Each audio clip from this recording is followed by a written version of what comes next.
Hey guys, this is Matthias Kronqvist here, reviewing the Taurus PT1911AR 38 Super. Pretty cool gun on the whole. Some things I like, some things I was less fond of. Let's go ahead and start with things I do like.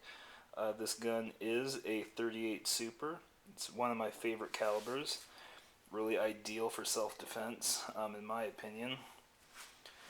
Also, really like such things here as the left-hand accessible safety and the accessory rail, positioned in such a way that does help reduce that recoil even further. Both pretty cool features. The feel of the gun in my hand is pretty good.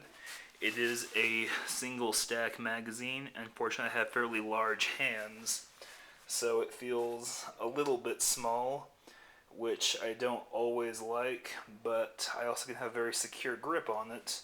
Makes it a lot harder to take out of my hand, which I do like. So it's kind of a mixed bag. For reference, the magazine holds at its base 9 rounds.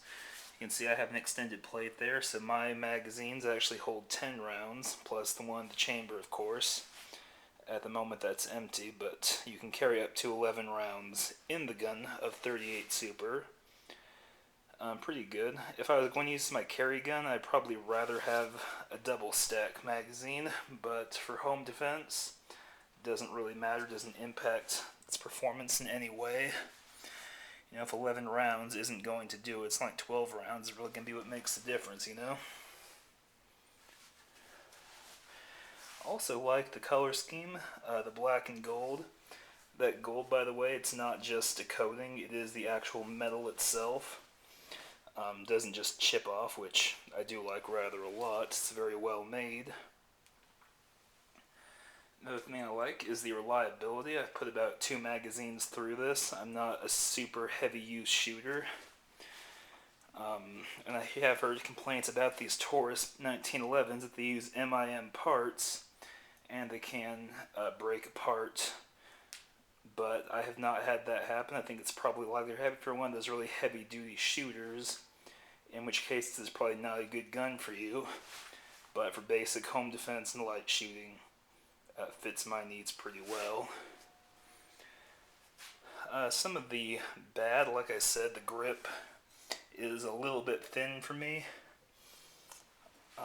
Additionally, even though I do like the left-handed safety, there is no way to make the magazine catch left-hand accessible, which is not terrible as such, but as a Glock and a Beretta user, I have gotten very accustomed to a gun that caters to let me actually drop the magazine with my left thumb, so it's very uncomfortable having to do that on the fly.